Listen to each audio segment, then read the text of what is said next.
সরকারের সিদ্ধান্ত হচ্ছে বিচার শেষ না হওয়া পর্যন্ত আওয়ামী লীগ কেন রাজনৈতিক কর্মকাণ্ড চালাতে পারবে না? আচ্ছা, গত 9 মাসে আওয়ামী লীগ এমন কি রাজনৈতিক কর্মকাণ্ড চালিয়েছে যে ঘটা করে এমন সিদ্ধান্ত নিতে হলো? আর এমন সিদ্ধান্ত গ্রহণের জন্য একটা পাতানো আন্দোলনেরই বা আয়োজন করতে হলো কেন? এটি ছিল আপনার স্ট্যাটাস। আমার প্রশ্ন হলো, আপনার কেন মনে হলো যে এটি নিষিদ্ধ করতে গিয়ে একটি পাতানো আন্দোলন করেছে এই আমার আপনার দুপাশে যারা রয়েছে তারা? এটি কেন মনে হলো? এটা মনে হয়েছে আন্দোলনের চেহারা দেখে। যেমন ধরে আমি বলি আপনাকে, যমুনার সামনে কোনো বিক্ষোভ করা যাবে না, এটা ডিএমপি স্পষ্ট নিষেধাজ্ঞা ছিল। সেই নিষেধাজ্ঞা ভঙ্গ করে তারা এখানে একটা বিক্ষোভ মিছিল করেছে এবং অবস্থান নিয়েছে। সরকারের পক্ষ থেকে এটা প্রতিরোধের কোনো চেষ্টা করা হয়নি। সেখানে সরকারের দুটো সংস্থা তাদের এখানে খাবার পানি সরবরাহ করেছে, তাদের মাথা ঠান্ডা রাখার জন্য শীতল জল, মানে যেটাকে ফগ তারা ছড়িয়েছে। অথচ আমরা দেখেছি এখানেও কিন্তু আন্দোলন, আমরা এর আগেও দেখেছি যে যখন নাকি শিক্ষিকেরা আন্দোলন করছিল, শিক্ষকরা, প্রাথমিক শিক্ষকরা, তাদের কিন্তু জল কামান দেওয়া হয়েছিল, শাহবাগে দেওয়া হয়েছিল, শাহবাগে জল কামান দিয়ে তাদেরকে সরিয়ে দেওয়া হয়েছিল। কিন্তু কাজে এই আন্দোলন সরকারি কোনো সংস্থার কোনো ধরনের প্রতিবন্ধকতার শিকার হয়নি। এটা এই প্রথমবার আমি দেখলাম একটা আন্দোলন, এটা নাকি এত বড় একটা ঘটনা নিয়ে তারা প্রধান উপদেষ্টা বাসভবন পর্যন্ত যাচ্ছে, কিন্তু সেখানে সেটা হচ্ছে না। এক নম্বর। দ্বিতীয় কথাটা হলো, এক পর্যায়ে দেখলাম আন্দোলনের নেতা যিনি ছিলেন মোটামুটি ওখানে যারা কথা বলছিলেন, তিনি হাসনাত আব্দুল্লাহ 1 ঘন্টায় একটা আলটিমেটাম দিলেন। আমার এই প্রায় 36 বছরের সাংবাদিকতার জীবনে আমি কখনো 1 ঘন্টা করে আলটিমেটাম দেখিনি। 1 ঘন্টার আলটিমেটামের অর্থটা কি? যে উনি জানতেন যে 1 ঘন্টার মধ্যে একটা সিদ্ধান্ত আসছে এবং সেটা 1.5-2 ঘন্টার মধ্যে সিদ্ধান্তটা চলে আসলো। আমার কাছে যেটা মনে হয়েছে, দেখেন এই কাজটা আওয়ামী লীগকে নিষিদ্ধ করার কাজটা ছাত্রলীগকে তো নিষিদ্ধ করছে, অনেক আগেই করছে না? আওয়ামী লীগকে তখন নিষিদ্ধ করতে পারত। তখন সরকার সারা দুনিয়ার কাছে নিজের ভালো মানুষই প্রমাণ করার জন্য ডক্টর ইউনূস নিজে অনেকবার ইন্টারভিউতে বলেছে যে কোনো রাজনৈতিক দলকে নিষিদ্ধ করার কোনো পরিকল্পনা তার সরকারের নাই। উনি বারবার বলেছেন, একাধিকবার বলেছেন। বলে এখন উনি টের পাচ্ছেন যে ওটা বলা না, ঠিক হয় নাই। এখন উনি কীভাবে ওই তেতো ওষুধটা আবার গিলবেন? যে কারণে উনি ওনাদেরকে রিকোয়েস্ট করছেন, বাবারা তোমরা একটা ছোটটা করো, আমি একটা অজুহাত পাই। হিসাবটা ভাই সিম্পল একদম। ডক্টর ইউনূস আন্দোলনটা মূলত আমি মনে করি, আমি ব্যক্তি হিসেবে বলছি না, একদম উনি সরকার প্রধান হিসেবে ওনার কথা বলছি। বাট এই সরকারই চেয়েছে, যে আমার মনে হয়েছে আর কি, আমার যেটা মনে হয়েছে আমি সেটা বলছি। আমার কাছে মনে হয়েছে সরকারই চেয়েছে, তারা আওয়ামী লীগকে নিষিদ্ধ করতে চায় এবং চেয়েছে বলেই তোমরা আন্দোলন করো। আমি লোককে বলতে পারবো যে ওরা আন্দোলন করেছে, কাজে আমার কাছে জনদাবির মুখে আমি এটা করেছি। তার মানে ডক্টর ইউনূস একদিন চাননি, এখন চেয়েছেন। শুনেন, ওনার মনে কিছুটা উনি জানেন, আর পৃথিবীর কেউ জানে না। আমার মনে কি আছে আপনিও জানেন না, কিন্তু যার যার মন তার কাছে।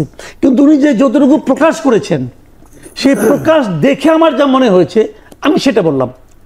জি, এতদিন আমার মনে হয়নি উনি একদিন প্রকাশ্যে বলেছেন। আমি কমপক্ষে 3টা আন্তর্জাতিক মিডিয়াতে ওনাকে বলতে শুনেছি যে ওনার এই সরকারের কোনো দলকেই নিষিদ্ধ করার কোনো পরিকল্পনা নেই। উনি যেটা বলেছেন, এখন যদি ওই মিডিয়া তাকে জিজ্ঞাসা করে আপনি যে বলেছিলেন আপনি করলেন কেন, উনি কি বলবেন? তিনি কি দলকে নিষিদ্ধ করেছেন? না, এখন তো ওই পথে যাচ্ছেন। দল নিষিদ্ধ করার প্রথম ধাপ কী হবে আমি এটাও বলি আপনাকে, যেহেতু আলোচনা উঠছে আমি বলি আপনাকে, আরও ডিটেলে বলি। দেখেন, ওই দিন জরুরি সভায় 3টা সিদ্ধান্ত কিন্তু হয়েছে। একটা হলো আওয়ামী লীগের কার্যক্রম বিচার শেষ না হওয়া পর্যন্ত স্থগিত থাকবে। 2 নম্বর হলো জুলাই আপনার ঘোষণাপত্র, হ্যাঁ ঘোষণাপত্র, এটা হবে। আর 3 নম্বরটা কি? 3 নম্বর হলো ট্রাইব্যুনালকে কোনো পলিটিক্যাল পার্টি নিষিদ্ধ করার ক্ষমতা দেওয়া হবে। এই আইনটা কিন্তু আগে ছিল না। এই আইনটা আগে ছিল না, হয়েছে, এটা আগে ছিল। আবার ভাইয়া এই আমি বলছি যে যখন তারা এই আইনটা এই উপদেষ্টা মণ্ডলীর সভা কমিটিতে সিদ্ধান্ত নিল, তার আগ মুহূর্ত পর্যন্ত ছিল, তার আগ মুহূর্ত ছিল না। আমি সেটাই বলছি। নতুন করে এটা আনা হলো, পুনর্বহাল করা হলো, কি বলা যায় না ভাইরে? আমার কথা হলো ওই সময় আনা হলো কিনা সেটা বলেন। পুনর্বহাল আনা একই জিনিস হলো। এই কাপটা এখানে একসময় ছিল, ঘন্টাখানেক ছিল না, এখন আনলো। আমি কি বলবো? আনা হলো। পুনর্বহাল মানে বলা যায়, দুইটাই বলা যায়। পুনর্বহাল আনার পার্থক্যটা কি? জি, আনা হলো। এটা আনা হলো কেন? এটা আনা হলো কেন? এটা আনা হলো এই কারণে যে এই আইনটার এখন প্রয়োগ হবে। জি, বুঝতে পেরেছি। প্রয়োগটা কি প্রয়োগ হবে? আওয়ামী লীগকে নিষিদ্ধ করার জন্য প্রয়োগ হবে। আস্তে আস্তে সেদিকে আমি এগোচ্ছে। আপনাকে আর 2 মিনিট সময় দেন, আমি আরেকটা ঘটনা বলি, তাহলে আপনি বুঝতে পারবেন জিনিসটা। আমি বলে দিই একবারে। দেখেন, শাহবাগে একটা আন্দোলন হয়েছিল না আগে, গণজাগরণ মঞ্চ। জি, ওইটা আন্দোলনটা হয়েছিল কেন? মূল কারণটা কি? এটা উদ্দেশ্য নিয়ে কাদের মোল্লার যখন উদ্দেশ্যটা বলি, উদ্দেশ্যটা শুনে নাকি আপনি, কাদের মোল্লাকে যখন নাকি যাবজ্জীবন কারাদণ্ড দিল, ফাঁসি তখন না এখানে দিয়ে। আন্দোলন হলো। তারা কাদের মোল্লা ফাঁসি চায়। তো ফাঁসি কার কাছে চায়? আদালত তাকে যাবজ্জীবন দিয়েছে, কিন্তু ট্রাইব্যুনাল তাকে যাবজ্জীবন দিয়েছে। তো তাহলে অপরাধটা কার করে থাকলে ট্রাইব্যুনালে বিচারক করছে অথবা প্রসিকিউশন প্রমাণ করতে পারে নাই, তার ফাঁসি হওয়া উচিত। এটা প্রসিকিউশন প্রমাণ করতে পারে নাই, জি। অথবা বিচারক সিদ্ধান্ত নিতে পারে নাই। তাহলে ওই আন্দোলনটা হওয়া উচিত ছিল কার বিরুদ্ধে? বিচারকের বিরুদ্ধে অথবা প্রসিকিউশনের বিরুদ্ধে।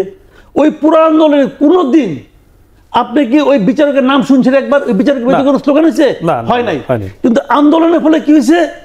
সরকার একটা আইন চেঞ্জ করছে। কি আইন চেঞ্জ করছে? যে এই রায়ের বিরুদ্ধে আগে সরকার আপিল করতে পারতো না, এখন পারবে। সরকার আপিল করতে পারবে। যেই মুহূর্তে ওই আইনটা হলো যে সরকার আপিল করতে পারবে, সেই মুহূর্তে কাদের মোল্লা ফ্যামিলি সহ পুরো দেশের লোক জেনে গেল এখন কাদের মোল্লার ফাঁসি ঝুলাই দিবে, এবং তাই হয়েছে শেষ পর্যন্ত। কাজেই এই আন্দোলনগুলি যে কারণে হয় এবং কি কারণে হচ্ছে, আগে আমরা হাসিনার আমলে যা দেখেছি যেভাবে নিয়ন্ত্রণ, এখনো তাই হচ্ছে। জি, আমরা না, আমি তা মনে করি না। দেখেন, জুলাই গণঅভ্যুত্থানের আকাঙ্ক্ষা যে জিনিসটা, এই আকাঙ্ক্ষাটাতে খুব স্পষ্ট করে কিছু কখনো বলা হয়েছে তা কিন্তু না। এটা হলো গিয়ে দেখেন, এই আকাঙ্ক্ষা কিন্তু চেঞ্জ হচ্ছে, ক্রমাগত চেঞ্জ হচ্ছে, এবং এই চেঞ্জ হওয়াটাও স্বাভাবিক। আমি এতে অস্বাভাবিক কিছু দেখি না। প্রতি মুহূর্তেই চেঞ্জ হবে, এবং একটা বড় একটা লক্ষ্যে সবাই একত্রিত হয়েছিল। আবার প্রত্যেকের আলাদা আলাদা লক্ষ্য আছে। যখন ওই বড় লক্ষ্যটা অর্জিত হয়ে যায়, তখন প্রত্যেকে আবার যার যার আলাদা আলাদা লক্ষ্য নিয়ে তার মতো করে অগ্রসর হয়। এই সবগুলি কিন্তু আমি মনে করি খুবই হেলদি এনভায়রনমেন্টের জন্য প্রয়োজন এগুলি, এবং এখানে আমি কোনো সমস্যা দেখি না। মতবিরোধ তো থাকবেই, ঘরের মধ্যে মতবিরোধ নাই। আপনি কি আপনার পিতার সমস্ত সিদ্ধান্তের সঙ্গে একমত হন না তো?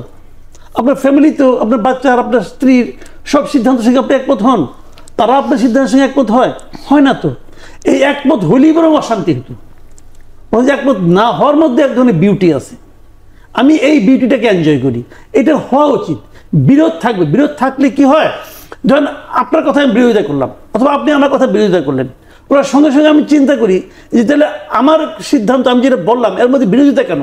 তাহলে আমার একটা সেকেন্ড থট দেওয়ার সুযোগ আছে। আমি সেই সেকেন্ড থটটা হয়তো দিই, তাহলে কোথায় আমার ভুলটা হলো, কেন আমার সঙ্গে বিরোধিতা করলো। আমি একবার দ্বিতীয়বার হয়তো আমি আমার সিদ্ধান্ত চেঞ্জ করি না, অথবা করি, কি হয় বলা কঠিন, কিন্তু আমি দেখি দ্বিতীয়বার চিন্তা তো করি।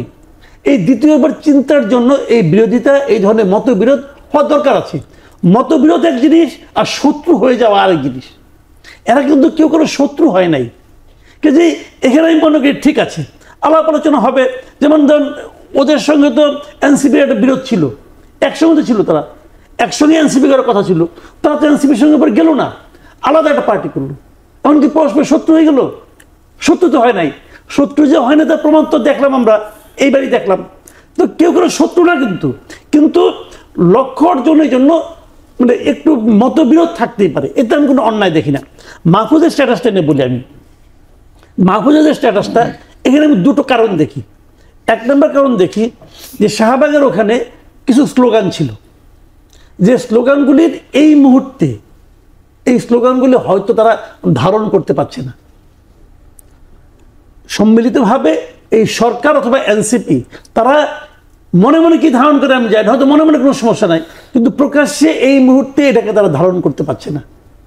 এখন ওইটার একটা কাউন্টার দেওয়ার জন্য মাহফুজ হয়তো এই ধরনের একটা স্ট্যাটাস না হইতে পারে, কিন্তু আমি শিওর না। কিন্তু মাহফুজ তারা আমার সঙ্গে আলাপ করে দেয় নাই, সে তার মতো করে দিয়েছে। আমি এভাবে ব্যাখ্যা খুঁজি যে কেন সে দিল এটা। আর এছাড়াও মাহফুজের আমি আর গত কয়েকদিন ধরে দেখছিলাম যে একটু যেন কিছু কিছু বিষয়ে তার কথাবার্তা যেন আগের কথার সঙ্গে অতটা মেলে না। আমি তো ওকে অনেকদিন ধরে ফলো করি, আমি নিজেও তার অনেক বক্তব্যের সঙ্গে বিরোধিতা করেছি। আমার কাছে মনে হয়েছে এটা ঠিক না, আবার এটা আমার কাছে মনে হয়েছে ঠিক। এরকম হতেই পারে, এটা প্রত্যেকটা একটা মানুষের সব কথার সঙ্গে তো আপনি একমত হবেন না, এটা হতেই পারে। কাজে আমার কাছে মনে হয়েছে ওইটাকে ম্যানেজ করার জন্য এই ধরনের একটা বক্তব্য তার কাছ থেকে আসতে পারতো, কারণ এই একই বক্তব্য তো আবার একটু অন্যভাবে ঘুরে আসিফ মাহমুদও দিছে। আসিফ মাহমুদও কিন্তু সেটা নিয়ে সমালোচনা হয়নি, হ্যাঁ সেটা নিয়ে আর এত সমালোচনা হয়নি, কারণ ও তো স্পষ্ট করে বলে নাই। এই যেরকম একদম মাহফুজের আমি কিছু লক্ষ্য করছি ওর বিভিন্ন লেখালেখিতে, যেটা আমি যেটা লক্ষ্য করছি আর কি, আমাকে যেটা মনে হয়েছে তার মধ্যে মনে করেন কৌশলী হওয়ার চিন্তাটা কম। জি জি একদম। আপনার কি মনে হয় এনসিপি যে দল, তারা একটা নিজ দলে রয়েছে, এখন নিজস্ব একটি দল, তারা হয়তো রাজনীতিকভাবে নিবন্ধন চাইবে, আমরা যদ্দূর জানি এখন পর্যন্ত, কিন্তু শেষ পর্যন্ত এরা কি এনসিপি থাকবে নাকি এখন যে বড় বড় দলগুলো রয়েছে সেদিকে ঝুঁকতে পারে? আপনার কি ধারণা? দেখেন, এটার জন্য না, এই সঠিক মন্তব্যটা করার জন্য এর জন্য জ্যোতিষ হওয়া দরকার। তো জ্যোতিষ তো আমি না, এরপরে মনে করেন ধারণা একটু করেন, জ্যোতিষ হলেন না ধারণা হয় যে এরা আসলে কি করবে না। দেখেন, এনসিপি একটা পলিটিক্যাল পার্টি, আবার মনে করেন ওনারাও একটা পলিটিক্যাল পার্টি করছে, ওনারা এখনো করে নাই, কি করবে আমি জানি না। এরা সবাই একটা লক্ষ্যে কিন্তু একত্রিত হয়েছিল, এদের কারো কিন্তু রাজনীতিবিদ হওয়ার কোনো আকাঙ্ক্ষা অথবা আমরা প্রকাশ পাই নাই। শেখ হাসিনার মানে আপনার মানে যখন শেখ হাসিনা যখন ছিল তখন এদের কোনো আচার আচরণ আমরা বুঝি নাই যে এরা কোনো পলিটিক্যাল পার্টি করবে, কিন্তু হয়তো মনে মনে ছিল। তারপরে একটা শেখ হাসিনার পতনের পর পতনের সঙ্গে তারা সবাই জড়াই পড়ছে, জড়াই পড়ে তারা দেখছে যে আমরা একটা আন্দোলন করতে পারছি, এত বড় একটা আন্দোলন করতে পারছি, আমাদের কিছু সাংগঠনিক ক্ষমতা আছে, তারা হয়তো দেখছে আমাদের সঙ্গে অনেক লোকজন আছে, তো এদেরকে নিয়ে কেন না আমরা যে লক্ষ্যটা যেতে চাই সেই লক্ষ্যে যাওয়ার জন্য একটা পলিটিক্যাল পার্টি করতে পারে। এটা তাদের মাথার মধ্যে চিন্তায় কাজ করতে পারে, এবং এই কাজটা তারা শুরু করছে। যেভাবেই করুক, আলাদা আলাদাভাবে করুক, একত্রিতভাবে করুক, কেউ বড় আকারে, কেউ ছোট আকারে, কেউ মাঝারি আকারে শুরু করছে। আমি কিন্তু এই শুরুটা নিয়ে আশাবাদী। এরা যে শুরু করতে পেরেছে, কতগুলি ইয়াং ছেলে মেয়েরা, এরা যে একটা শুরু করতে পেরেছে না, আমরা দেশের কাজটা করতে পারবো। তারা যে আমাদের প্রচলিত এতদিনের আমলাতন্ত্র, এতদিনের প্রশাসন, এতদিনের যে মানে আপনার যে একটা মানে কি বল জগদ্দল পাথরের মতো চেপে থাকা একটা সিস্টেম, সেই সিস্টেমের বাইরে যে চিন্তা করতে পারতেছে, এইটা আমার কাছে ইম্পর্টেন্ট। এই চিন্তার মধ্যে হঠকারিতা থাকবে, এই চিন্তার মধ্যে গঠনমূলক কাজ থাকবে, এই চিন্তার মধ্যে বিভক্তিও থাকবে, বড় হবে আবার ভাঙবে, সবই ঠিক আছে, কিন্তু আমি এই প্রক্রিয়াটাকে অ্যাপ্রিসিয়েট করি।